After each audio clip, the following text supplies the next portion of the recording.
بسم الله الرحمن الرحيم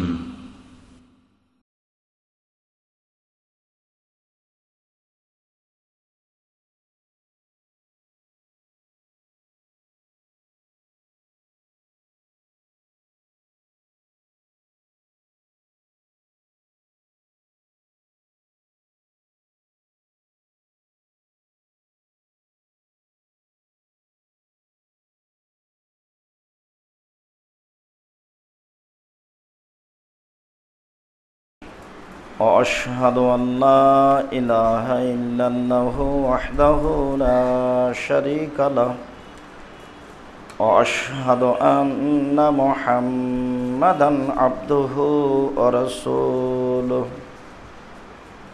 أما بعد فإن خير الحديث كتاب الله وخير الهدى هدى محمد صلى الله عليه وسلم وشر الأمور محدثتها وكل محدثة بدعة وكل بدعة ضلالة وكل ضلالة في النار. أعوذ بالله من الشيطان الرجيم. خذ من أموالهم صدقة تطهرهم وتزكيهم بها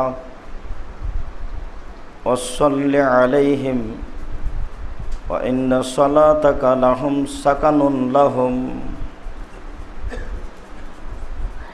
وآتوا حقه يوم حصاده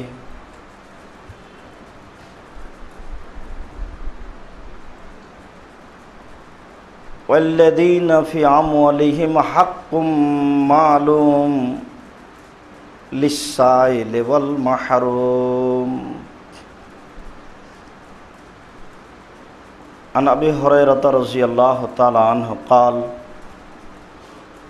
قال رسول الله صلى الله عليه وسلم من آتاه الله مالا فلم يؤد زكاته مثل له ماله يوم القيامة شجاع أقرأ ويطوق على عنقه ويقول أنا مالك أنا كنزك رواه مسلم. عن أبي هريرة رضي الله تعالى عنه قال فلما توفي رسول الله صلى الله عليه وسلم واستخلف أبو بكر وكفر من كفر بعده وقال عمر رضي الله تعالى عنه لأبي بكر الصديق كيف تقاتل الناس وقد قال رسول الله صلى الله عليه وسلم أمرت أن أقاتل الناس حتى يقولوا لا إله إلا الله فمن قال لا إله إلا الله عصم مني ما له ونفسه إلا بحق الإسلام. فقال أبو بكر الصديق رضي الله تعالى عنه والله لو قاتل من فرق بين الصلاة والزكاة فإن الزكاة حق المال ولو منعوني أنا كانوا يؤدون أهل رسول الله صلى الله عليه وسلم لا قاتلتهم على منعها رواه مسلم. সম্মানিত মসজিদের মুসল্লি, প্রশংসা আল্লাহর জন্য, শান্তি অবতীর্ণ হোক আল্লাহর রাসূলের উপর সাল্লাল্লাহু আলাইহি ওয়াসাল্লাম। আজ জুমার খুতবায় বক্তব্যের বিষয় যাকাত। যাকাত সম্পর্কে এক গুরুত্বপূর্ণ সংক্ষিপ্ত আলোচনার চেষ্টা করব ইনশাআল্লাহুল আজিজ। যাকাতের আলোচনায় আমাদের প্রারম্ভের আলোচনা হবে যাকাত দিতেই হবে, কেননা যাকাত ফরজ। তারপরের সংক্ষিপ্ত আলোচনা হবে যাকাত যদি আমরা না দিই আর যদি মুসলিম শাসক থাকেন তাহলে জোর করে পিটিয়ে যাকাত আদায় করতে পারেন। তারপরের আলোচনা হবে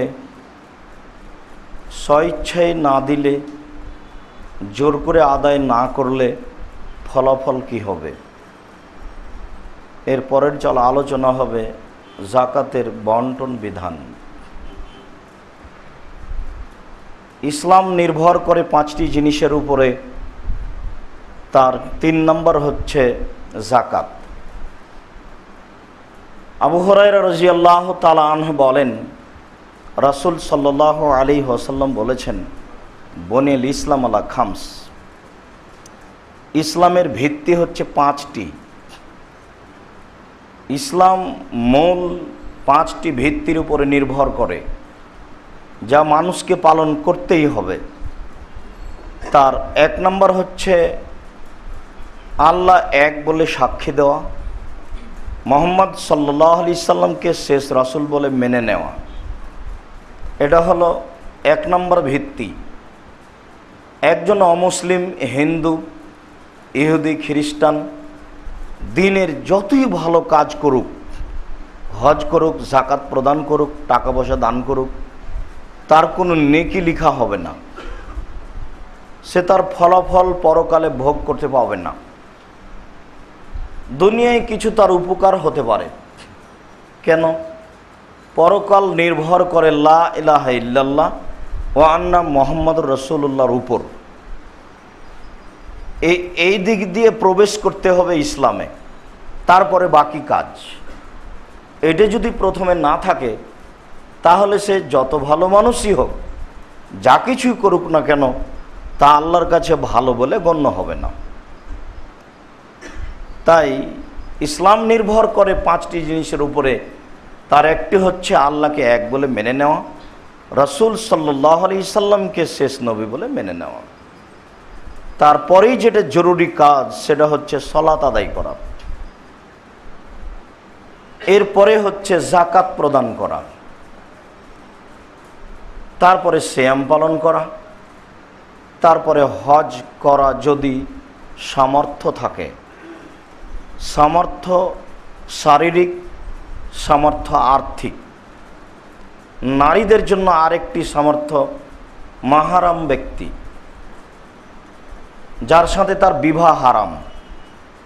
টাকাও আছে, শারীরিক ক্ষমতাও আছে, কিন্তু মাহরাম ব্যক্তি নেই, তখন তার উপরে হজ ফরজ হবে না, তাকে যেতে হবে না। বোনের স্বামী যাচ্ছে, আরও 5 জন মহিলা আছে, তাই সে বোনের সাথে চলে যাবে, এ অনুমতি শরীয়তের নেই। এ হজ তাকে করতে হবে না, তার মানে হজ তার উপরে ফরজ হয়নি। যখন ব্যবস্থা নেই, তখন টাকা থাকলেও হজ নেই। যখন ব্যবস্থা আছে, তখন টাকা থাকলে হজ আছে। এই জন্য সামর্থ্যের কথাটি আল্লাহ তাআলা উল্লেখ করেছে। ইসলামের 3য় বিধান হচ্ছে যাকাত। সালাতের পরই যাকাতের বিধান। এতে বোঝা যাচ্ছে যে যাকাত একটি এমন বড় মাধ্যম, যা দিয়ে আরেকজন মানুষের অনেক উপকার রয়েছে,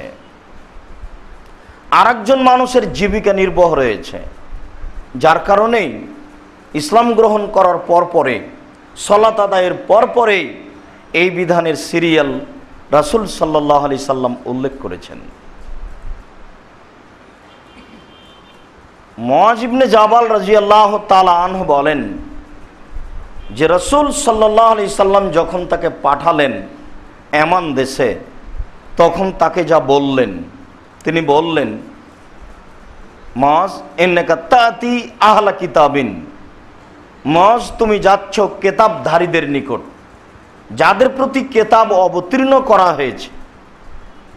ইহুদি তাওরাত আর খ্রিস্টান ইনজিল, তারা আল্লাহর পক্ষ থেকে কিতাব প্রাপ্ত। তুমি যাচ্ছ কিতাবধারীদের নিকট।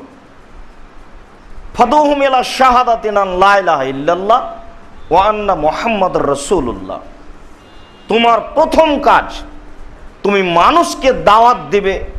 এই যে মানুষ বলবে, আমি সাক্ষ্য দিচ্ছি আল্লাহ ব্যতীত কোনো মাবুদ নেই, আমি সাক্ষ্য দিচ্ছি মুহাম্মদ আল্লাহর রাসূল, এই কথা তাকে স্বীকৃতি দিতে হবে মুখে।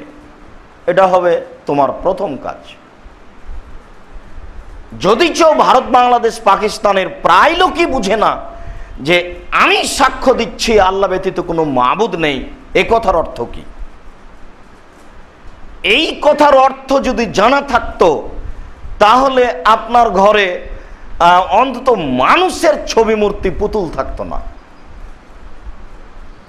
আপনি এটা জানেন না বা এর মান বুঝেন না বলে এটা ঘটছে। আর যত রাস্তাঘাটের কবর পূজার, মূর্তি পূজার, মানত মানা, আর কবরের কাছে যে কিছু চাওয়া, আরো যত কিছু আছে,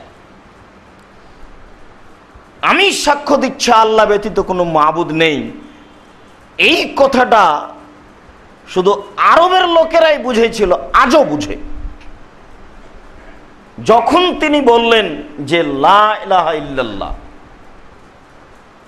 এই কথা বলতে হবে, আত্মীয় স্বজনকে বললেন, তখন আত্মীয় স্বজন বলে বসলো, এ কি যেমন তেমন বদ মানুষ, নাউজুবিল্লাহ মিন জালিক। আরে ইহুদি খ্রিস্টান তো অন্তত 3 জন মাবুদ মানে, এ বলছে যে 3 জনও নয়, মাত্র একজন, তবে সপ্তম আকাশের উপরে থাকে। এই কথা কি মানা যায়? 360 জন মাবুদ, এ বলছে একজন। হয় একে হত্যা করতে হবে, না হয় দেশ থেকে তাড়িয়ে দিতে হবে, নইলে জেলখানায় বন্দি করতে হবে, এই 3টার যে কোনো একটা করতে হবে। তাহলে এই কথা তাদের উপরে কত জোরে আঘাত এনেছে, এবং তাদের ভাষাটা আল্লাহ তাআলা উল্লেখ করছেন। তারা বলল, জালাল আলাহাতা ইলাহান ওয়াহিদ ইন্না হাযা লাশাইউন উজাব। আরে এ এতগুলি মাবুদকে একজন করে দিল, এটা তো বিরাট আশ্চর্য, এটা হয় কি করে? আমি সাক্ষ্য দিচ্ছি আল্লাহ ব্যতীত কোনো মাবুদ নেই, আমি সাক্ষ্য দিচ্ছি মোহাম্মদ আল্লাহ রাসূলের কথা তারা বুঝেছিল। সামান্যতম শিরক করা যাবে না। এদেশে বসবাস করি, শিরকই বুঝি না, আর আশেপাশে করলেও গায়ে লাগে না, কই খারাপ তো লাগে না। আপনি তো বুঝতে পারেন না খারাপ লাগা, অথচ লাগা উচিত। তার মানে লা ইলাহা ইল্লাল্লাহর মান আপনার ভিতরে ঢুকে নেই, ওর যে একটা ক্ষমতা, ওর যে একটা গতি, এটা নেই, নইলে এটা আপনাকে ভালো লাগে কেন? আমি সাক্ষ্য দিচ্ছি মোহাম্মদ আল্লাহর রাসূল, এটার অর্থ কি? বলা তো সহজ। এটার অর্থ হলো লা তুবাদু ইল্লা বিমা শারা, ইবাদতই চলবে না তবে যেটুকু রাসূল বলেছে। তো নির্দ্বিধায় তারা 27 রজব সিয়াম পালন করছে, নির্দ্বিধায় 5 মিনিট পরে ইফতার করছে, অথচ রাসূল সাল্লাল্লাহু আলাইহি সাল্লাম বলেছেন কিনা এটা তার 5 পয়সা দাম দেয় না, এমনিতেই সালাম দিয়ে হাত টেনে চুমা দিচ্ছে, ধর্মের মহব্বত দেখাচ্ছে, রাসূল সাল্লাল্লাহু আলাইহি সাল্লামকে ভালোবাসে। বুক পিটিয়ে সব শিয়ারা আপনার ওই শরীর হাতকে ছিদ্র করে রক্ত বের করে দেখাচ্ছে হোসাইনের মহব্বত। আশ্চর্য। ঠিক এখানেও তাই। আমি সাক্ষ্য দিচ্ছি মোহাম্মদ আল্লাহর রাসূল, এই কথার সারমর্ম কত বেশি, অন্তত এই দেশের লোক প্রায় লোক বুঝে না, কিছু লোক 2-1 জন। ফাইনহুম আতাউ লিযালিক, তোমার এই কথা যদি তারা মেনে নেয়, দেখেন বলার গতি, তাহলে আলেম ওলামাদের দাওয়াত শুরু হবে তাওহীদের মাধ্যম দিয়ে। আগে তাওহীদের আলোচনা, আগে একাত্মতা প্রকাশ করতে হবে, তারপরে জেনারে বিচারের পাপ বিচারের মাঠে সাধারণ হতে পারে, কিন্তু শিরকি পাপ কখনো সাধারণ হবে না। শিরকি পাপ খুব কঠিন, এটা নিয়ে বিচারের মাঠে উপস্থিত হলে কোনো প্রকার রহমত পাওয়া যাবে না, কোনো প্রকার সহযোগিতা পাওয়া যাবে না। রহমত হবে না আল্লাহর পক্ষ থেকে, সহযোগিতা হবে না রাসূল সাল্লাল্লাহু আলাইহি সাল্লামের পক্ষ থেকে, দুটোই মার খাবে। এই জন্য তিনি বলছেন ফাইনহুম আতাউ লিযালিক, তারা যদি এই কথা জেনে বুঝে মেনে নেয়, তাহলে তুমি বলো ইন্নাল্লাহ কাদ ফারাজা আলাইহিম খামসা সালাওয়াতিন ফিল ইয়াউমি ওয়াল লাইলা, তাহলে আল্লাহ তাআলা রাত দিন 24 ঘন্টায় 5 ওয়াক্ত সালাত ফরজ করেছে। 5 ওয়াক্ত সালাত তো কোরআন মাজিদে হুবহু নেই, এই জন্য এক শ্রেণীর মানুষ 5 ওয়াক্ত সালাত আদায় করে না, বলছে যে কোরআনে নেই 3 ওয়াক্ত পড়ো। তারা নবীকে মানে না, তারা হচ্ছে আহলে কোরআন, কোরআন মানবে। নবীকে না মেনে কোরআন মানা যায় কি করে? আল্লাহ তাআলা বলছেন ওমা আতাকুমুর রাসূল ফাখুযুহু ওমা নাহাকুম আনহু ফান্তাহু। আল্লাহ বলছেন রাসূল যা দিয়েছেন তা গ্রহণ করো, তিনি যা নিষেধ করেছেন তা বর্জন করো। তো রাসূলকে যদি না মানি তাহলে হাদিস, তাহলে কোরআন মানবো কি করে? যে আল্লাহকে মানা হলো না। আল্লাহ রাসূল বলছেন সাল্লাল্লাহু আলাইহি সাল্লাম। তারা যদি তোমার এই প্রথম কথা মেনে নেয়, তাহলে তুমি তাদের বলো 24 ঘন্টায় 5 ওয়াক্ত সালাত আদায় করতে হবে, যা ফরজ। ফাইন হুমা তাওলে দালেক, তারা যদি এটা মেনে নেয়, তাহলে যাকাত দেওয়ার পূর্বে সলাতের বিষয়টি, যখন মানুষ সলাত আদায় করবে তখন তার জন্য যাকাত দেওয়া সহজ হবে। কেননা নিজে পয়সা উপার্জন করে শতকরা 2.5 টাকা যাকাত দেওয়া খুবই ভারী। 1025 টাকা যাকাত দেওয়া খুবই ভারী। নিজে পয়সা উপার্জন করে দণ্ডি দিতে হবে কেন? যাকাত মাগরামান, এমন একদিন সময় চলে আসবে মানুষ মনে করবে যে যাকাত দিলাম মানে জরিমানা দিলাম, বাধ্য দিতে হলো। তো যেদিন এটা মনে করবে সেদিন তো আর দিবে না। যদি মানুষ সালাত আদায় করে আর আল্লাহ এবং আল্লাহ রাসূলকে মেনে নেয়, তখন এই তৃতীয় কাজটা সহজ হবে। আল্লাহ রাসূল বলছেন ফাইন হুমা তাওলে দালেক, তারা যদি তোমার এই 2 নম্বর কথা মেনে নেয়, তাহলে তুমি বলো ইন্নাল্লাহা কাদ ফারাজা আলাইহিম সাদাকা তুখাযু মিন আগনিহিম ওয়া তুরাদ্দু আলা ফুকরাহিম, যাকাত তাদের উপরে ফরজ করা হয়েছে, তাদের ধনী বিত্তশালীদের নিকট থেকে নেওয়া হবে এবং দরিদ্রদের মাঝে বন্টন করে দেওয়া হবে। সাথে সাথে নেওয়া আর দেওয়া তিনি দুটাই বলে দিলেন। নিতে হবে কোথা থেকে আর দিতে হবে কাকে, এটাও বললেন। অথচ সবাই মানুষ, সবাই আদমের ছেলে, সবাইকে আল্লাহ সৃষ্টি করেছেন, সবারই হক। একজনের হাত নিচে আর একজনের হাত উপরে। আপনি জরিমানা মনে করলেন কেন? আপনার হাতটা উপরে, যে দেয় তার হাতটা উপরে থাকে, মানে সমানই হাত। যে নেয় তার হাতটা নিচে থাকে, মানে ওটা সাধারণ অপমানজনক দুর্বল হাত।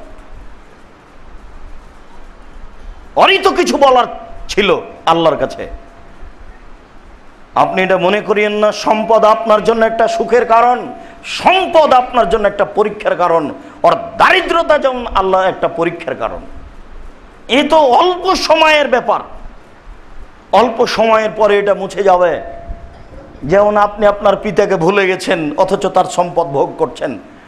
আপনি যতটুকু আপনার পিতাকে সম্মান করছেন, আপনার ছেলে মেয়ে ততটুকু সম্মান করবে, এটা আপনি মনে করিয়েন না তার চেয়ে অনেক কম মনে করবে। এটাই আপনি ভাবেন মরার সাথে সাথে তারা জমি ভাগ করে নেবে, আর নিচ্ছেও তাই, নিতে গিয়ে মারামারি করছে। রাসূল সাল্লাল্লাহু আলাইহি ওয়াসাল্লাম বললেন, মুআজ, এ ব্যাপারে তুমি সাবধান থাকিও।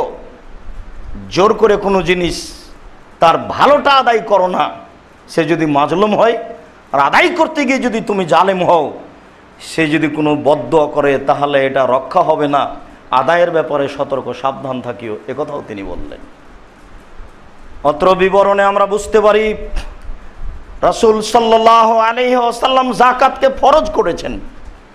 আল্লাহ তাআলা বলছেন ওয়াকিমুস সালাত ওয়া আতুজ যাকাত, তোমরা সালাত আদায় করো, যাকাত প্রদান করো।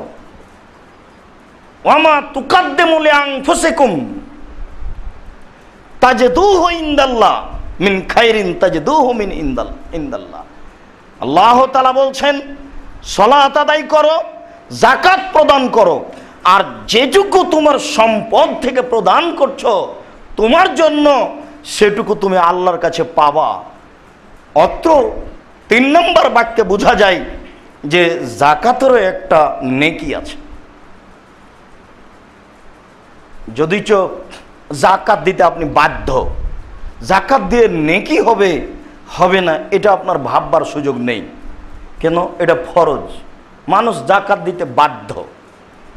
আল্লাহ তাআলা বলছেন যে তুমি যেটুকু তোমার নিজের জন্য প্রেরণ করছো, দিচ্ছ, সেটুকু তুমি আল্লাহর কাছে পাবা, এ কথা আল্লাহ বলছেন। যাকাত প্রদান করো, বিনিময়ে আমার কাছে আছে, সেটা আমি দিব। অত্র আয়াতে যাকাত ফরজ প্রমাণ হয়।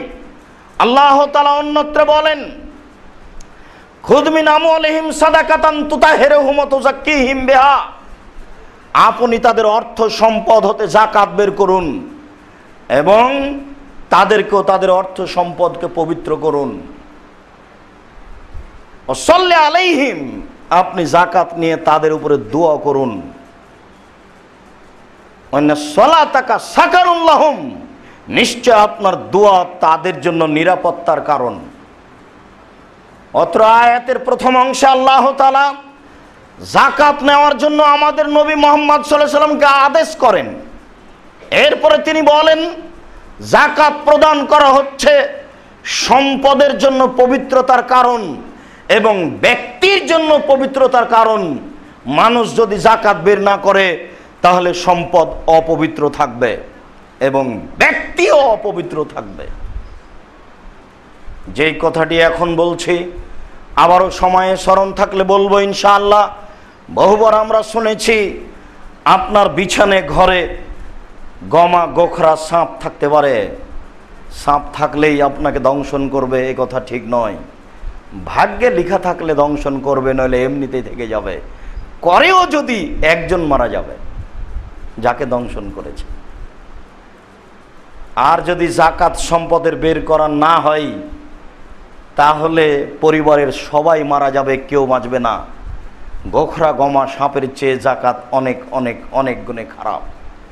যাকাত কত খারাপ আপনার জন্য তা আমরা আসলে বুঝাতেই অক্ষম। কি দিয়ে বুঝায় আপনাকে যাকাত আপনার জন্য কত খারাপ। যাকাত নেওয়ার কেউ যদি না থাকে তাহলে যেখানে গোবর আবর্জনা বাড়ির ফেলা হয় সেখানে ফেলে দিতে হবে। টাকা যাকাত নেওয়ার কেউ যদি না থাকে তাহলে জানালা দিয়ে নিচে ফেলে দিতে হবে। টাকাটা নিচে পড়ে থাকে, সেটা আপনার বাড়িতে রাখা যাবে না।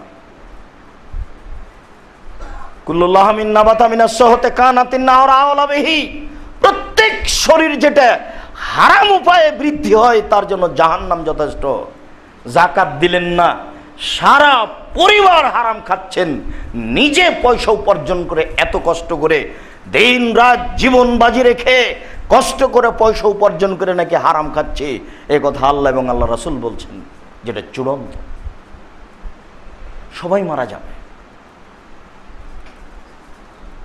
ব্যক্তি অপবিত্র, বস্তু অপবিত্র, ব্যক্তি অপবিত্র, বস্তু অপবিত্র। পরের বাক্যে আল্লাহ তাআলা বললেন আপনি তাদের জন্য দোয়া করুন যারা যাকাত দিচ্ছে, তাদের জন্য গ্রহীতার উচিত দোয়া করবে। দোয়াও গ্রহীতার জানা নাই, আর আপনিও কোথায় যাকাত দিবেন সেটাও জানা নাই। যাকাতের টাকা দিয়ে তো কাপড় কিনেছেন, এ বুদ্ধি কে দিল? কাপড় কিনে বিত্তশালী দেখাচ্ছে ঢাকার লোক আর অন্য দেশের অন্য জায়গাতে। যাকাতের টাকা দিয়ে কাপড় কিনে বিতরণ করছে লাইন দিয়ে। জি না, এটা তো হয় না। যাকাতের টাকা হস্তান্তর করুন, নিজের টাকা দিয়ে কাপড় কিনে দান করেন রমজান মাসে। ওই সুযোগ কেন গ্রহণ করা হলো? এটা একটা নাজায়েজ হারাম কাজ। আবার যাকাতের জন্য কাপড়ও ভিন্ন আছে। এক শ্রেণীর যাকাতের জন্য কাপড় পাওয়া যায়, কত ঢং দেখেন শরীয়তের মধ্যে ঢুকেছে। পরিবর্তনের কোনো সুযোগ নেই। টাকা হস্তান্তর করুন অধিকারের ব্যক্তির কাছে। অধিকারীকেও খুঁজে বের করতে হবে, অধিকারীকে খুঁজে বের করেই প্রদান করতে হবে। ইসলামের কোন কাজে হুমসি খেলি চলে না। না বুঝে না জিজ্ঞাসা করে শরীয়তের কোন কাজই চলে না। এই জন্য আল্লাহ রাসূল বললেন, আল্লাহ তাআলা বলছেন আপনি দাতাদের জন্য দোয়া করুন, দাতাদের জন্য দোয়া করুন। তো গ্রহীতা কি দোয়া করবে? গ্রহীতা বলছে যে মারহাবা, নারায়ে তাকবীর, লিল্লাহ, জান্নাতে চলে গেছে একবারে। তা আল্লাহ রাসূলের হাতে কেউ কোনোদিন যাকাত দেননি? আল্লাহ রাসূলের মুখের ভাষা নেই? আল্লাহ রাসূল বলতেন সাল্লাল্লাহু আলাইহি সাল্লাম, আল্লাহুম্মা সাল্লি আলাইহি আল্লাহুম্মা বারিক আলাইহি। আল্লাহ তুমি তার প্রতি দয়া করো, ও যে যাকাত দিল তুমি তার অর্থ সম্পদে বরকত দান করো। এই কথা আল্লাহ রাসূল বলেছেন। দাতাও যেমন গ্রহীতাও তেমন। এই জন্য কেউ সঠিকটা পায় না, এও বুঝতে পারে না, ওই সেও বুঝতে পারে না। আল্লাহ তাআলা বলেন ওয়া তুহাক্কাহু ইয়াওমা হাসাদিহি ওয়ালা তুসরিফু ইন্নাল্লাহা লা ইউহিব্বুল মুসরিফিন। যেদিন শস্য জমিন থেকে কেটে আনছো সেই দিনই শস্যের হক ওসর বের করে দাও। অপচয় নষ্ট করো না। অপচয় নষ্ট বাক্যটি আম, সব জায়গাতেই অপচয় নষ্ট। যতবার জমি থেকে শস্য উৎপাদন হবে ততবার ওসর দিতে হবে। অয়সা জাকাত ফিল খাজরাওয়াত, যেগুলো সবজি শস্য এতে জাকাত লাগবে না। লক্ষ কোটি মন আলু হলেও তাতে জাকাত লাগবে না, তাতে দান রয়েছে আপনার ব্যক্তিগত ব্যাপার। যেগুলো সবজি হিসাবে তরকারি হিসাবে উৎপাদন নয়, শস্য হিসাবে উৎপাদন, তার ওসর দিতে হবে, যা আমরা সময়ে পরিমাণ বলবো ইনশাআল্লাহ। যতবার জমিনে শস্য উৎপাদন হবে ততবার পরিমাণে পৌঁছিলে ওসর দিতে হবে। কাটার দিন মানে হাতে হাতে নগদ, ওর জন্য সময় লাগে না। আর যেটা শস্য নয় সেটার জন্য সময় লাগে, সেটা হালা আলাইহিল হাওল, ওই সম্পদের উপরে 1 বছর পার হতে হবে। ওই স্বর্ণরূপার উপরে টাকার উপরে 1 বছর পার হতে হবে। আর শস্য যখন উৎপাদন হবে জমিতে তখন তার সময় নাই, হওয়া মাত্র কেটে নিয়ে এসে দিতে হবে। তা আল্লাহ তাআলা বলছেন অত হাক্কা হইয়াও মাহাসাদেহি, যেদিন শস্য কাটছ সেদিন তার হক ওসর প্রদান করো। এরপর আল্লাহ তাআলা বলছেন অতিরিক্ত অহেতুক খরচ করো না। অহেতুক খরচ করো না, এই বাক্যটি এখানে আসলো কেন? এই বাক্যটির এর সাথে কি সম্পর্ক? প্রথম সম্পর্ক হচ্ছে ওসর বের না করে, হিসাব না করে 50 মণ এমনিতে দিয়ে দিলে এটা আল্লাহ চাচ্ছেন না। আপনি এটা করিয়েন না, এটা লাগবে না। আপনি আগে তার মাপে আসেন, তার যেটা নির্ধারিত পরিমাণ রয়েছে সেটা প্রদান করুন। ওটা পৃথক করার পরে আপনি আপনার অর্থ সম্পদ দান করুন। অতিরিক্ত দান করতে চাইলে আপনার 3 ভাগের 1 ভাগ দান করুন, এটা হলো অতিরিক্ত দান। এর কমে থাকতে হবে, অর্থ সম্পদ যা আছে তার 3 ভাগের 1 ভাগ খুব বেশি দান করতে চাইলে এত দূর পর্যন্ত। কোনো কাজ অতিরিক্ত করা যায় না। আরেকটা হচ্ছে এই যেটা এখন করছে মানুষ, সেটা হচ্ছে অপচয় খরচ করা। বিএনপি, আওয়ামী লীগ, জাতীয় পার্টি, আরো যত ধর্মের নামে বাতিল দল আছে, এসব জায়গাতে টাকা পয়সা খরচ করা হচ্ছে অপচয় খরচ করা। আপনি কি মনে করছেন এইসব পয়সার জবাব দিতে হবে না? যারা ব্যবসার সুবিধার্থে দেশের দলকে, পার্টিকে লালন পালন করছে নিজের সুবিধায়, তাদের এই টাকার যাকাত দিতে হবে না? রাসূল সাল্লাল্লাহু আলাইহি ওয়াসাল্লাম বলেছেন লা ইয়াজুলু কাদামা বানি আদম হাত্তা ইসলা আন খামস, আদম সন্তানের পা বিচারের কাঠগড়ায় নড়াচড়া করতে দেওয়া হবে না যতক্ষণ পর্যন্ত 5টা জিনিস জিজ্ঞাসা না করা হয়েছে। তার একটাই হচ্ছে উমরেহি, পুরো বয়স বুঝিয়ে দিতে হবে, পুরো জীবনটা। কতদিন কত মহিলার গায়ে হাত লাগিয়েছেন সবটা বুঝাতে হবে। কতদিন কোন টিভিতে কত ল্যাংটা মেয়েকে দেখলেন সব বুঝাতে হবে অক্ষরে অক্ষরে। সেই দিন বেশি দূরে নেই, শ্বাস বন্ধ হলেই বোঝা যাবে। পুরো জীবন বুঝাতে হবে, এটা কত কঠিন। এরপরে আবার আল্লাহ রাসূল বলছেন স্বাভাবিকই যৌবন জীবন বুঝাতে হবে, এটা আরেকটা বিপদ। নারী পুরুষ যুবক যুবতী 13, 14, 15 বছরের বয়সে আসলেই পাপ তার কাছে সাধারণ হয়ে যায়। সে পাপকে আর পাপ মনে করে না, বাপ মায়ের বাধা মানে না। আর 3 নম্বর শ্রেণীর বোকা মা আছে, সে আবার ওই সব যুবককে সুযোগ দেয়। তোমার ভাই এসেছে, তাকে বসতে বলো। অশিক্ষিতা বন্য মহিলা ওর মেয়ের বন্ধুকে বাড়িতে ডাকছে, বসতে দিতে বলছে, চা দিতে বলছে। সম্মানিত মসজিদের মুসল্লি, বলছিলাম রাসূল সাল্লাল্লাহু আলাইহি সাল্লাম বলেছেন যৌবন জীবন বুঝাতে হবে। পুরো জীবনের মধ্যে আল্লাহ রাসূল আবার যৌবন জীবনের কথা বলেছেন, এটা আরো কঠিন আছে। এরপরে তিনি বললেন ওয়ান মালিহি, তার সম্পদের বিষয়টি বুঝাতে হবে। আয়না ইকতাসাবাহু ফিমা আনফাকাহু, পয়সা কোথায় আয় করেছে এটাও বুঝাতে হবে, পয়সা কিভাবে ব্যয় করেছে সেটাও বুঝাতে হবে। পয়সা বুঝাতেই হবে। ইন্ডিয়া কাটিহার শহরে কেতাব কিনেছিলাম, বুখারী, মুসলিম, আবু দাউদ, নাসাই। তো কেতাবগুলো মাথায় করে আমি নিয়ে চলে আসছি। সরস্বতী ভগবতী পূজার চাঁদা আদায়কারীরা আমার কাছে টাকা চাচ্ছে। বলছি না, আমি তো এরকম কাজে টাকা দিই না। তখন ওই কেতাবখানি নিয়ে নামিয়ে রাখলো, যতক্ষণ পর্যন্ত না দিবে ততক্ষণ পর্যন্ত আমরা আপনাকে এই কেতাব ফেরত দেব না। তো আমি রেখে হাঁটতে লাগলাম, অনেক পথ চলে আসলাম। তো দেখছি যে একজন পিছে পিছে দৌড়িয়ে আসছে যে নিয়ে যান বলে। আমি বলছি এই কেতাব আবার কিনতে আসবো, আজকে লাগবে না। রাসূল সাল্লাল্লাহু আলাইহি সাল্লাম বলেন ফিমা আনফাকাহু, পয়সা কোথায় ব্যয় হয়েছে এটাও বুঝাতে হবে। তারপর আল্লাহ রসুল বলছেন ওয়ান ইলমিন আলেমাহু, হুজুরকে তার বিদ্যে বুঝাতে হবে। হুজুর যে কত প্রণাতনা দিলেন জীবনে নিজের দাওয়াতের জন্য আর পয়সা ইনকামের জন্য। হুজুরকে তার বিদ্যে বুঝাতে হবে, পরিস্থিতি বুঝাতে হবে। হুজুর নগদ বইয়ে লিখে রেখেছেন 4 ফরজ মানতে হবে, 4 ইমামকে মানা ফরজ, 103 ফরজ মানতে হবে। কত যে মিথ্যা নোংরা কথা লিখে রেখেছেন তার হিসাব নাই। ঘুমের ঘরে মিলন ঘটে গেলে রোজা নষ্ট হবে না। কত কি যে লিখেছেন ফেকার বইয়ে, 350 ন্যাক্কারজনক নোংরা অসভ্য বর্বর ফতোয়া দেওয়া আছে, যেগুলো মানুষের সামনে পড়াই কঠিন।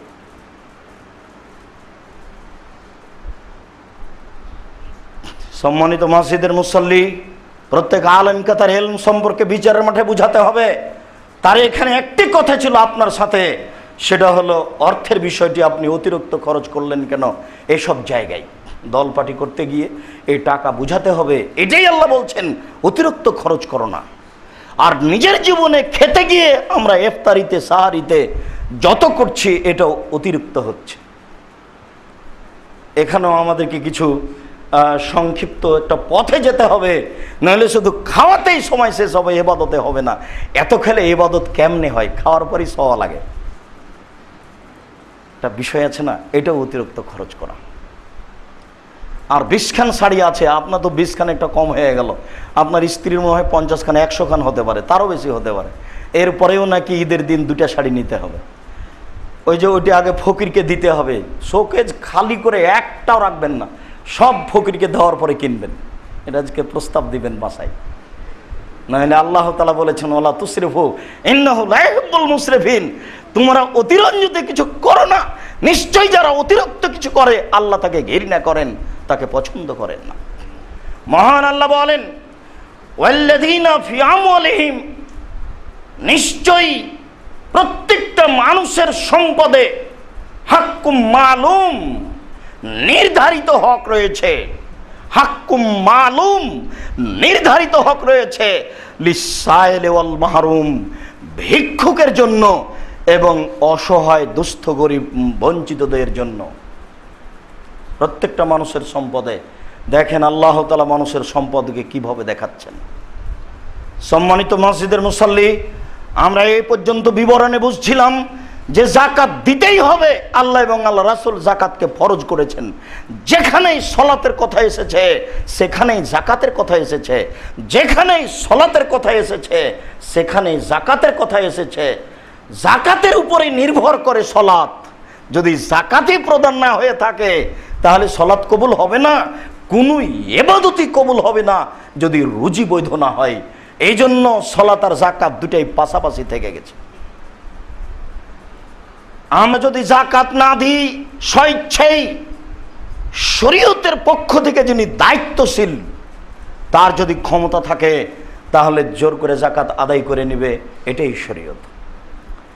আবু হুরায়রা রাদিয়াল্লাহু তাআলা আনহু বলেন ফালাম্মা উস্তুখলিফা ফালাম্মা তুফিয়া রাসূলুল্লাহ সাল্লাল্লাহু আলাইহি সাল্লাম, যখন আল্লাহ রাসূল দুনিয়া থেকে বিদায় নিলেন, উস্তুখলিফা আবু বকরিন, আবু বকর রাদিয়াল্লাহু তাআলা আনহুকে খলিফা নির্বাচন করা হলো। ওয়া কাফারা মান কাফারা, আরব ভূখণ্ডে অনেকে তখন কাফের হয়ে গেল। তারা বলল আমরা সালাত আদায় করব, যাকাত দেব না। নিজে কষ্ট করে পয়সা উপার্জন করে যাকাত দেওয়া কঠিন কাজ। সালাত আদায় করতে আমাদের কোনো আপত্তি নেই, তবে আমরা যাকাত প্রদান করব না, এরকম বহু মানুষ বলে ফেললো, তারা কাফের হয়ে গেল।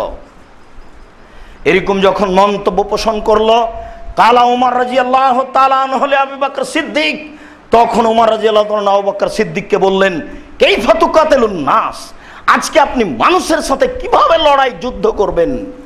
ওয়াকাল রাসূলুল্লাহ সাল্লাল্লাহু আলাইহি সাল্লাম, আল্লাহ রাসূল বলেছেন উমিরতু নুকাতিলুন নাস হাত্তা ইয়াকুলু লা ইলাহা ইল্লাল্লাহ, আল্লাহ রাসূল বলেছেন আমাকে আদেশ করা হয়েছে আমি মানুষের সাথে যুদ্ধ চালিয়ে যাব যতক্ষণ পর্যন্ত সালাত আদায় না করবে, যাকাত প্রদান না করবে, লা ইলাহা ইল্লাল্লাহ না বলবে।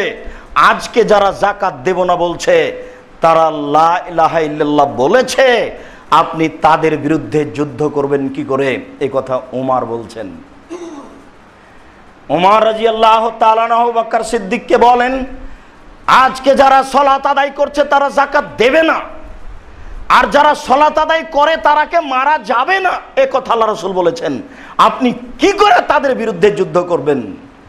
বাইহাকির এক বর্ণনায় রয়েছে, তখন আবু বকর সিদ্দিক ওমরকে বলছেন, ওমর আনতা জাব্বার ফিল মুশরিক কাওয়ার ফিল ইসলাম। ওমর, যেই দিন আপনি মুশরিক ছিলেন সেই দিন আপনি বীর পুরুষ ছিলেন, আজকে আপনি মুসলমান হয়েছেন, কাপুরুষ হয়েছেন।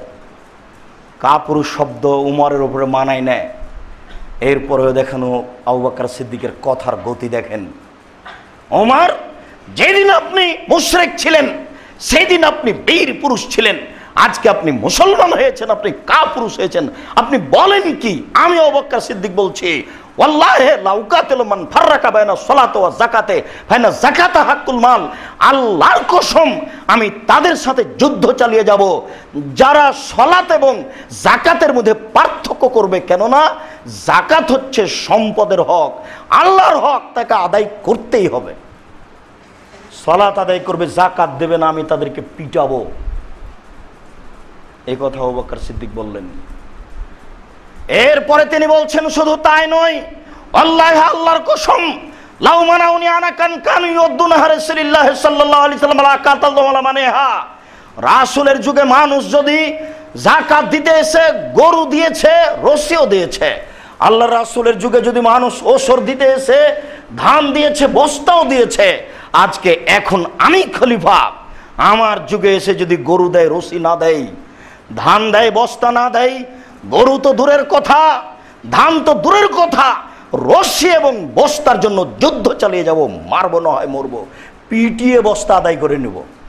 মুসলিম নেন, দেখেন আপনার কাছে কি ফায়সালা। হাদিস তো মুসলিম। আবু বকর সিদ্দিক রাদিয়াল্লাহু তাআলা বলছেন যে পিটিয়ে বস্তা আদায় করব, অথচ বস্তা প্রয়োজন নয়। আবু বকর সিদ্দিক বলছেন যে আপনি বলেন কি? যাকাত তো দূরের কথা, নীতির পরিবর্তন করলে পিটাবো। নীতি মানে রাসূলের যুগে গরুটাও দিয়ে গেছে, রশিখানও রেখে চলে গেছে। যদি এই নীতিতে থেকে থাকে, রাসূলের যুগে ধানও দিয়ে গেছে, বস্তাটা রেখে চলে গেছে, যদি এই নীতি থাকে, তাহলে যাকাত তো দূরের কথা, নীতি বাস্তবায়ন করব পিটিয়ে। আবু বকর সিদ্দিক বলছেন। তাহলে বোঝা যাচ্ছে যে রাষ্ট্রীয় ক্ষমতা মুসলিম নীতি এরকম হলে পিটিয়ে যাকাত আদায় করবে, এটাই ঠিক।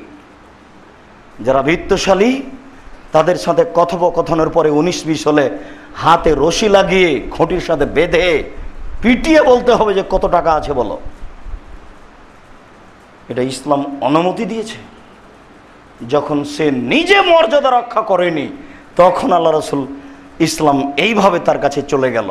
এবার আমরা মুসলিমে দেশে বসবাস করি ইসলামী গতিতে। ইসলামের মানে ইমানের বলে যাকাত দিলাম না, ক্ষমতার বলে কেউ যাকাত আদায়ও করলো না, তাহলে কি হবে? ইমানের বলে যাকাত প্রদান করলাম না, ক্ষমতার বলে কেউ যাকাত আদায় করলো না, তাহলে কি হবে? বিষয়টি খুব জটিল। সম্মানিত মসজিদের মুসল্লি, ভাবুন। আল্লাহ আমাদের বুঝার তৌফিক দান করুক। আল্লাহুম্মা আমিন।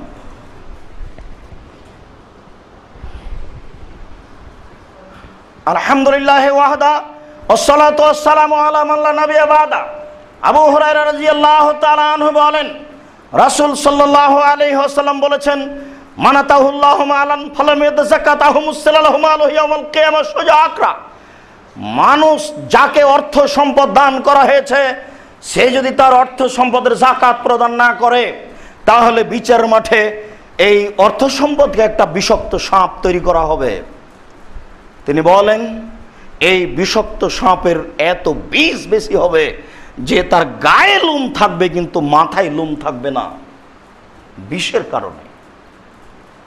সুমাইতা ওয়াকহালা অনকেহি, এই সাপ তার গলায় জড়িয়ে দেওয়া হবে। অফিরাতিন লাহু সিদকুন, তার দুই গলায় সিদকায়ে, তার দুই মুখে গলায় জড়িয়ে দিয়ে তার দুই মুখের দুই সাইডে সাপের মুখ লাগিয়ে দেওয়া হবে। অর্থাৎ সাপ তার মুখের দুই সাইডকে চেপে ধরবে, দুই সাইডে ছবল মারবে আর বলবে, আনা মালক আনা কানজক, আমি হচ্ছে তোমার ওই সম্পদ যেটা উপার্জন করে রাখা হয়েছিল, যাকাত দেওয়া হয়নি। এ কথা সাপে বলবে। প্রথমত সাপ ভয়াবহ প্রাণী, দ্বিতীয়ত সাপ গলায় জড়ানো থাকবে, জাতি দেখবে, তৃতীয়ত সাপে কথা বলবে। এটা একটা ব্যাপার কঠিন, সাপে কথা বলবে অথচ তা সাপ নয়, সেটা হচ্ছে ধান, সেটা হচ্ছে টাকা, সেটা হচ্ছে স্বর্ণ। আবু হুরায়রা রাদিয়াল্লাহু তাআলা আনহু বলেন, রাসূল সাল্লাল্লাহু আলাইহি ওয়াসাল্লাম বলেছেন, ইয়াকুনু কানজু আহাদিকুম ইয়াউমাল কিয়ামা সুজান আকরা লাহু জাবিবাতান। তুমি যেই সম্পদ উপার্জন করেছো, যাকাত দিলে না, এই সম্পদ বিচারের মাঠে বিষাক্ত সাপ হবে। এরপরে তিনি বলেন, এই বিষাক্ত সাপের হবে দুইটা মুখ, এই দুই মুখ নিয়ে এই সাপটি ইয়াফিরু সাহেবহু মিনহু, যখন তাকে ছবল মারার জন্য যাবে তখন সেই সম্পদের মালিক তাকে দেখে ভয়ে দৌড়াতে থাকবে। ওয়ায়াতলুবহু, সাপ তাকে পিছনে পিছনে দংশন করার জন্য ছুটে যাবে। তাহলে আগে আগে সাপ দৌড়াবে, আগে আগে ব্যক্তি দৌড়াবে, আর পিছে পিছে সাপ দৌড়াবে। ও পালাতে থাকবে সাপের ভয়ে, আর সাপ তাকে ধরার জন্য চেষ্টা করবে। শেষ পর্যন্ত রাসূল সাল্লাল্লাহু আলাইহি ওয়াসাল্লাম বলছেন, হাত্তা ইলকামাহু আসাবিআহু, শেষ পর্যন্ত তার হাতের অঙ্গুলি, হাতগুলিকে তার মুখে ঢুকিয়ে দিবে। এই বাক্যের অর্থ কি আপনি বুঝেন কি? মানুষের শেষ যখন তার শক্তি সামর্থ্য নেই, তখন সে নিজের দুই হাত দিয়ে নিজেকে বাঁচাতে চায়। পাশে যদি একটা রিক্সা এসে তা আপনাকে ধাক্কা মারে, আপনার অজান্তে হাত দুটা রিক্সার দিকে চলে যাবে। তার মানে মানুষের বাঁচার পথ হচ্ছে হাত দিয়ে। প্রথমত সাপ থেকে বাঁচতে চাইবে হাত দিয়ে। ও মনে করবে যে এখন তো আর দৌড়াতে পারছি না, নিরুপায়ে আমি নিজেকে হাত দিয়ে বাঁচাতে গিয়ে সাপের দিকে হাত দুটি আগিয়ে দিই, তাকে ঠেকাই, তখন দুইটা হাতই সাপের মুখে ঢুকে যাবে। এ কথা আল্লাহ রাসূল বলছেন। জাহান্নামীদেরকে জাহান্নামে নিয়ে যাওয়া হবে পিছন দিকে হাত বেঁধে। কেন? কেউ কি পালিয়ে যাবে? জি না। ওটাতে একে তো অপমান, আর দ্বিতীয়ত জাহান্নামে ফেলার সময়তেও হাত দিয়ে নিজেকে বাঁচাতে চাইবে। এই সুযোগ যেন তার না থাকে। মানুষের বাঁচার শেষ পর্যায়ে হচ্ছে হাত দিয়ে নিজেকে রক্ষা করা। কলম শেষ, মুখ শেষ, টাকা পয়সা শেষ, দলীয় ক্ষমতা শেষ, এখন হাত দিয়ে বাঁচাতে হবে নিজেকে। যে হাত দুটি ঢুকে যাবে সাপের মুখে, আর সাপ হচ্ছে আমার আপনার টাকা, ওটা আর কারো টাকা নয়। আবু হুরায়রা রাদিয়াল্লাহু তাআলা আনহু বলেন, রাসূল সাল্লাল্লাহু আলাইহি ওয়াসাল্লাম বলেছেন, মান কানা লাহু যাবুন, যার জন্য যার স্বর্ণ চাঁদি হবে, ফালাম ইউদ্দে হাক্কাহা, সে যদি স্বর্ণ চাঁদির যাকাত না দেয়, তাহলে রাসূল সাল্লাল্লাহু আলাইহি ওয়াসাল্লাম বলছেন, আল্লাহু সাফাহুন, তার অর্থ সম্পদকে একটা লাঠি তৈরি করা হবে। একটা লাঠি তৈরি করে ফায়ুকুয়া বিহাজ জামবহু ওয়া জাবিনহু ওয়া জহরহু, এই লাঠিটাকে গরম করা হবে জাহান্নামের আগুনে। জাহান্নামের আগুনে গরম করে তার কপালে, তার শরীরের পার্শ্বদেশে এবং পিছন দিকে দাগ দেওয়া হবে। এই পর্যন্ত আল্লাহ রাসূল বলছেন। অন্য বর্ণনায় রাসূল সাল্লাল্লাহু আলাইহি ওয়াসাল্লাম বলেছেন, কারো যদি অর্থ সম্পদ উট, গরু, ছাগল হয়, তাহলে বিচারের মাঠে এইগুলিকে আরও মোটা তাজা করে নিয়ে আসা হবে। ফাতাতাহু তানহাতহু বিগরুনিহা ওয়া আকফাফিহা, তারপরে তাকে ফেলে দেওয়া হবে। ওই গরু, ওই উট, ওই ছাগল তাকে শিং দিয়ে গুতা মারবে এবং পা দিয়ে ডলতে থাকবে। ফাইজা রুদ্দাত উলাহা ফাইজা রুদ্দাত ওখরাহা ওয়াইদাত আলাইহি উলাহা, যখন প্রথম স্তরের গরুগুলি চলে যাবে, উটগুলি, তখন আবার ওটাকে পিছে ঘুরিয়ে নিয়ে এসে আবার তার উপরে এইভাবে শাস্তি দেওয়া হবে। এইভাবে দিতেই থাকবে হাত্তা ইয়াকুনা ইয়াউমা মিকদারা খামসিনা আলফা সানা, একদিন সময় হবে 50,000 বছর। একদিন যদি এভাবে শাস্তি দেওয়া হয়, তাহলে সময় হচ্ছে 50,000 বছর। এরপরে বিচার হবে, এরপরে জাহান্নাম হতে পারে, জান্নাত হতে পারে। মহান আল্লাহ বলেন, ওয়াল্লাযীনা ইয়াকনাযুনা যাহাবা ওয়াল ফিদ্দা ওয়া লা ইউনফিকুনাহা ফি সাবিলিল্লাহ ওয়া লাহুম আযাবুন আলীম, যাদের অর্থ সম্পদ রয়েছে, তারা যদি অর্থ সম্পদের যাকাত না দেয়, তাহলে এই অর্থ সম্পদ সঞ্চিত সম্পদ হিসাবে গণ্য হবে, ফলে বিচারের মাঠে তাকে অপমানজনক শাস্তি দেওয়া হবে। এই কথাটা আল্লাহ বলেন, ইয়াউমা ইহুমা আলাইহা ফি নারে জাহান্নামা ফাতুকুয়া বিহা জিবাহুহুম ওয়া জুনুবুহুম ওয়া যুহুরুহুম। সেই দিন তার অর্থ সম্পদকে এবার আল্লাহ তাআলা আমভাবে বললেন, একটা লাঠি তৈরি করা হবে, লাঠি তৈরি করে জাহান্নামের আগুনে গরম করা হবে, জাহান্নামের আগুনে গরম করে তার কপালে এবং পার্শ্বদেশ পিঠে এইভাবে দাগ দেওয়া হবে। দাগ দেওয়ার সময় ফেরেশতারা বলবেন, হাজামা কানাস্তুম লিআনফুসিকুম, এটা হচ্ছে ওই সম্পদ যেই সম্পদ তুমি নিজের জন্য সঞ্চয় করে রেখেছিলে, সেটারই স্বাদ অনুভব করো, কেমন লাগে। এটা হলো অপমান করা। একে তো কষ্ট দেওয়া হবে, আবার এইভাবে অপমান করার জন্য এইভাবে বলা হবে। অত্র হাদিসে আমরা বুঝতে পারছি, অত্র আয়াতে বুঝতে পারছি যে যদি স্বেচ্ছায় জাকাত না দিই আর জোর করে জাকাত আদায় না করা হয়, তাহলে ফলাফল এটা অপেক্ষা করছে, যেদিন আর বেশি দেরি নেই। সম্মানিত মসজিদের মুসল্লি, বলছিলাম আপনাদেরকে, জাকাত দিতে মুসলমান বাধ্য, যে কোনো মূল্যে তাকে জাকাত দিতেই হবে। জমিতে যদি অর্থ সম্পদ উৎপাদন হয়, শস্য, তাহলে তার জাকাত হচ্ছে 5 অসাক। 1 অসাক সমান 60 সা, আর 1 সা সমান 2.5 কেজি, তাতে হয় মোট 18 মণ 30 কেজি। 18 মণ 30 কেজি শস্য হলে 20 ভাগের 1 ভাগ শস্য ওসর দিতে হবে। বর্তমান ওজনে 18 মণ 30 কেজি শস্য হলে 20 ভাগের 1 ভাগ শস্য ওসর দিতে হবে। 80 ওজনে 20 মণ বা 15-20 মণ শস্য হলে 20 ভাগের 1 ভাগ শস্য ওসর দিতে হবে। যদি 18 মণ 30 কেজি না হয়, কিছু কম হয়, তাহলে ওসর দিতে হবে না, কিছু দান করবেন, সেটা আপনার ব্যক্তিগত ব্যাপার।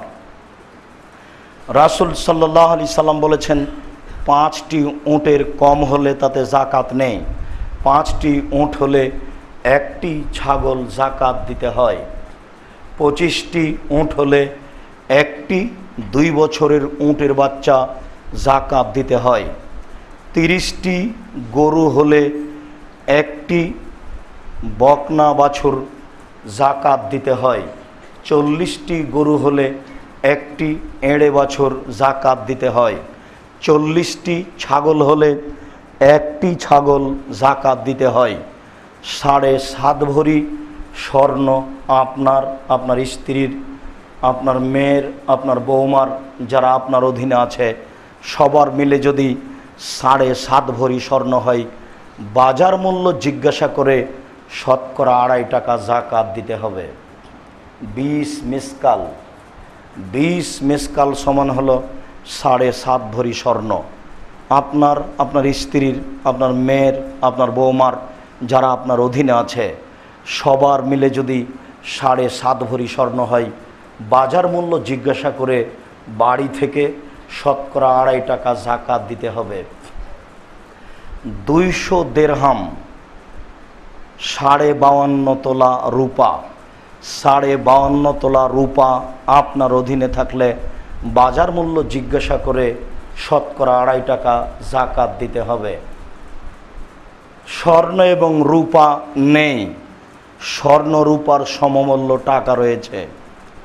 যেসব টাকা ডিপিএস নামে ব্যাংকে জমা আছে, অ্যাকাউন্টে যেসব টাকা জমা আছে, যেসব টাকা কর্জ দেওয়া আছে, যা সহজেই পাওয়া যাবে, যেসব টাকা সরকারের পক্ষ থেকে আপনার কেটে রাখা হয়েছে, সহজেই তা উঠাতে পারবেন। যেসব টাকা আপনি দোকান বরাদ্দ দিয়ে রেখেছেন, সহজেই তা উঠাতে পারবেন। সব মিলে যদি রূপা হিসাব করে 35 বা 40 হাজার টাকা হয়, শতকরা 2.5 টাকা জাকাত দিতে বাধ্য। তবে আপনি 7.5 ভরি স্বর্ণ সমমূল্য দিতে পারেন, তখন হয়ে যাবে প্রায় 3 লক্ষ, 3.5 লক্ষ, 4 লক্ষ টাকা। অর্থাৎ 7.5 ভরি স্বর্ণ সমমূল্য টাকা আপনার ব্যাংকে জমা থাকলে শতকরা 2.5 টাকা জাকাত দিতে হবে। আল্লাহ রাসূলের বিধান অনুযায়ী আপনি স্বর্ণের হিসাব গ্রহণ করে জাকাত দিতে পারেন, রূপার হিসাব গ্রহণ করে জাকাত দিতে পারেন, দুটাই আপনার অধিকার। তবে রূপার হিসাব ধরলে অল্প টাকাতেই জাকাত লাগে, আর স্বর্ণের হিসাব ধরলে টাকা অনেক বেশি হলে জাকাত দিতে হয়। কথাটা আমি স্পষ্ট বুঝাতে যদি না পারি তাহলে খুতবার পরে আবারও কথাটি পেশ করবেন। স্বর্ণের সমমূল্য টাকা হলে জাকাত দিতে হয়। আবার বলা হয়েছে যে 40 ভরি আপনার 200 দিরহাম 52.5 তোলা, 52.5 তোলা রূপা সমমূল্য টাকা হলে জাকাত দিতে হয়। 7.5 ভরি স্বর্ণ সমমূল্য টাকা হলে জাকাত দিতে হয়। 52.5 তোলা রূপা সমমূল্য টাকা হলে জাকাত দিতে হয়। যে কোনো একটা আপনি গ্রহণ করতে পারেন। দরিদ্র অসহায় গরিব মানুষের প্রতি লক্ষ্য করে রূপার টাকা হিসাব করে জাকাত প্রদান করতে শিখুন। মসজিদের সকল মুসল্লিকে আবারও বলছি, বিষয়টি আপনি স্পষ্ট করে নেন।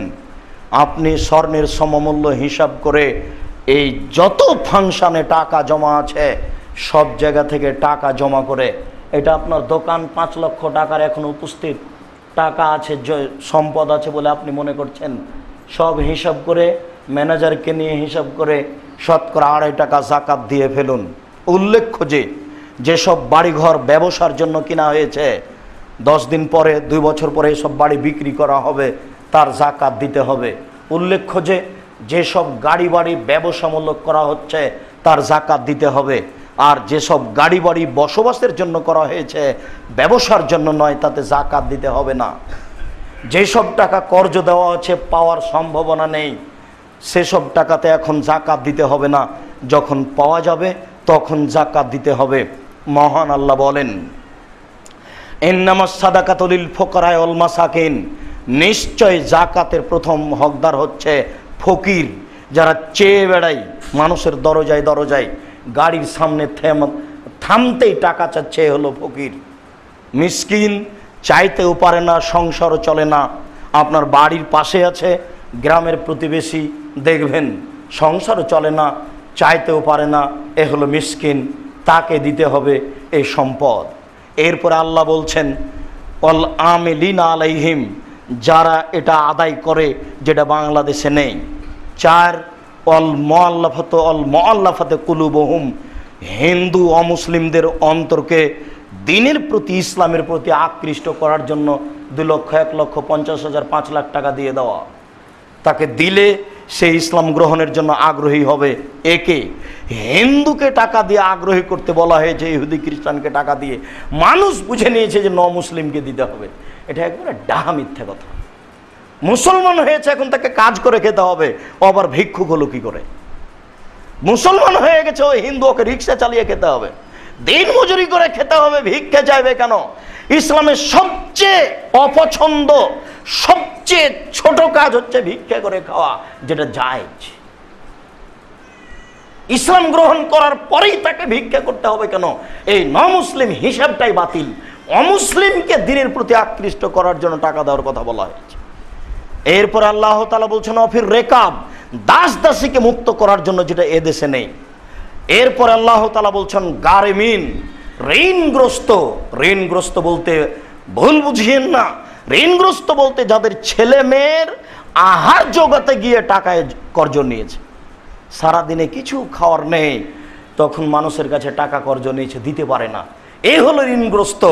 এখন যদি ঋণগ্রস্ত আমভাবে ধরেন তাহলে কোটি কোটি টাকা যাদের ঋণ আছে, তাদের বাড়ি গাড়ি যাদের, তাদের ঋণ আছে, ব্যাংক যাদের, তাদের ঋণ আছে। তাহলে ওটা নয়, ছেলে মেয়ের আহার জোগাতে গিয়ে যে ঋণ করেছে সে ঋণগ্রস্ত ব্যক্তিকে দিতে হবে। এরপর আল্লাহ তাআলা বললেন অফিস সাবিল, আল্লাহর পথে।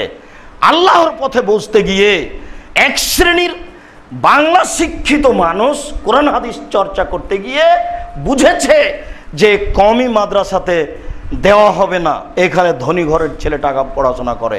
আর এক শ্রেণীর মানুষ বুঝেছে যারা বম মারে মানুষকে মেরে ফেলে দিচ্ছে, সেখানে দিতে হোটেল ফি সাবিলিল্লাহ।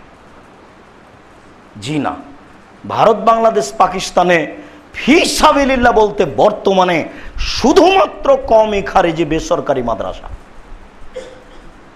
যারা বোম মেরে মানুষকে মারছে সেটা ফি সাবিলিল্লাহ নয়। বহু মানুষ আমার সাথে মোবাইলে রিং দিয়ে কথা বলে যে ফি সাবিলিল্লাহ মাদ্রাসা নয়, ও তার জানা নাই এই ইতিহাস যারা আজকে বাংলাতে বোখারি করেছে তারা কে, যাদের মাধ্যমে বই পুস্তক পাওয়া যাচ্ছে এরা কেরা, এরা কারা? এরা সবাই হচ্ছে এই কওমি বেসরকারি মাদ্রাসার পড়াশোনা করা মানুষ। তারা আলিয়া মাদ্রাসা থেকে শিক্ষা অর্জন করে দ্বীনের খিদমত করে না। এই দেশে একমাত্র ফি সাবিলিল্লাহ বলতে বেসরকারি কওমি খারেজি মাদ্রাসা।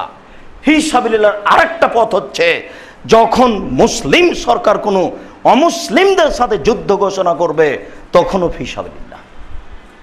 তাহলে বোমা মারাটা হলো কি করে? এরপরে হলো অবনি সাবিল, পথিক। পথিককে পয়সা দিতে হবে। পথিক বিত্তশালী, হঠাৎ করে তার টাকা কেউ মেরে নিয়েছে, চুরি করে নিয়েছে, আত্মসাৎ করে নিয়েছে, তখন তাকে দিতে হবে কয়েকটা খাত। সম্মানিত মসজিদের মুসল্লি, আমি আপনাদেরকে এই বিষয়ে সতর্কবাণী পেশ করে বলছি, ফি সাবিলিল্লাহ আল্লাহর পথে দান দেওয়া থেকে আপনারা দেওয়ার ব্যাপারে খুব সতর্ক থাকুন। মাত্র ৩-৪টা পথ দেখা যায়। উল্লেখযোগ্য পথ হচ্ছে ফকির, এরপরে মিসকিন, এরপরে খুঁজে বের করতে হবে ঋণগ্রস্ত, এরপরে ফি সাবিলিল্লাহ কওমি খারেজি বেসরকারি মাদ্রাসা, যেটা এদেশে ইসলাম টিকিয়ে রাখার একটা বড় মাধ্যম। এই কথাটাই আমি আপনাদেরকে পেশ করেছি। এই মসজিদের সাথে সংলগ্ন সম্পৃক্ত একটি প্রতিষ্ঠান রয়েছে মডেল মাদ্রাসা। যারা আপনারা এই মাদ্রাসার মুসল্লি তারা এই প্রতিষ্ঠানটার প্রতি লক্ষ্য রাখবেন। এরপরে বলে আসছে দীর্ঘদিন থেকে আপনাদেরকে, ঢাকার আশেপাশে বা ঢাকায় একটা বড় প্রতিষ্ঠান কিভাবে গড়ে তোলা যায়, যেটা ভারত বাংলাদেশে বা এশিয়া মহাদেশে দিনকে জীবিত করার একটা সবচেয়ে বড় মাধ্যম হবে।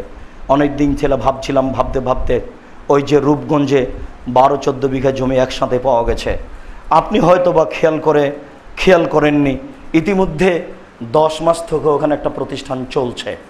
78 জন ছাত্র এবং 7-8 জন শিক্ষক, 2-3 জন কর্মচারী সেখানে জীবিকা নির্বাহ করছে। আমি একটা খুব বড় বিশাল পরিকল্পনা নিয়ে আগাচ্ছি, যাতে আমার কোনো ব্যক্তিগত স্বার্থ নেই। আমার স্বার্থ বলতে এই আল্লাহকে সন্তুষ্ট করা আর দুনিয়াতে দেশে দিন জীবিত করা। আমি সফল হবই ইনশাআল্লাহ, এটা আমার সবসময় অন্তর বলছে। এখানে একটা বিশাল প্রতিষ্ঠান হবে ইনশাআল্লাহ, এটা আমার অন্তর সবসময় বলছে হবেই হবে। কিভাবে হবে তা আমি জানি না, তবে এই কথা আমি বিশ্বাস করি যে বিন্দু বিন্দু ফোটায় সাগর তৈরি হয়। আপনি 10 টাকা দিয়ে প্রতিষ্ঠানে অংশগ্রহণ করলে এটা সাগরের মতো হবে, এ দ্বারা বিশাল কিছু হবে বলে আমি বিশ্বাসী। এই জন্য মসজিদের সকল দিনী ভাই ও বোনকে এই প্রতিষ্ঠানে অংশগ্রহণ করার জন্য আন্তরিকভাবে অনুরোধ রাখছি। যাওয়ার সময় একটা পরিচয়পত্র পাওয়া যাবে, এমনিতেই মসজিদের মোতাল্লির সাথে কথা বললেও পাওয়া যাবে, মসজিদের যে খাদেম শাহাবুদ্দিন তার সাথে কথা বললে পাওয়া যাবে। সেখানে আরেকটা পরিকল্পনা আছে, 3000 মুসল্লি ধরবে এরকম একটা মসজিদ নির্মাণ করা, জমি আছেই। বিষয়টি ভাবুন সম্মানিত মসজিদের মুসল্লি। কথার শেষে আপনাকে পুনরাবৃত্তিতে আবার বলছি, আপনি যাকাত আদায় করতে শিখুন। আদায় করতে আপনি বাধ্য যে কোনো মূল্যে। এসব অর্থ সম্পদের যাকাত প্রদান করুন। ফকির মিসকিন কওমি খারেজি মাদ্রাসা আর যারা ঋণগ্রস্ত অসহায় এদেরকে যাকাত প্রদান করুন। দেওয়ার সময় দেখে নিন যেখানে টাকা দিচ্ছেন সেখানে যদি বিদাত হয়, শিরক হয়, সেখান থেকে ফিরে আসুন, নইলে পাপকে আরও প্রসার করা হবে, সহযোগিতা করা হবে। আল্লাহ, আমরা মানুষ, আমাদের ভুল ত্রুটি তুমি মাফ করো। আমাদের যারা মারা গেছে তুমি তাদের কবরের শাস্তি মাফ করো। আমরা যারা অসুস্থ তুমি তাদের আরোগ্য দান করো। আমরা যারা বেঁচে আছি তুমি তাদেরকে তোমার রাসূলের পদ্ধতি অনুযায়ী চলার তৌফিক দান করো। আমাদেরকে সুষ্ঠুভাবে সিয়াম পালনের তৌফিক দান করো। আমাদের অর্থ সম্পদগুলি সঠিক পথে প্রদান করার তৌফিক দান করো। আল্লাহুম্মা আমিন। এ বলে তোমার দরবারে দাবি দাওয়া রেখে আজকের জুমার খুতবা এখানে শেষ করছি। আল্লাহুম্মা সাল্লি আলাইহি, আল্লাহুম্মা বারিক আলাইহি।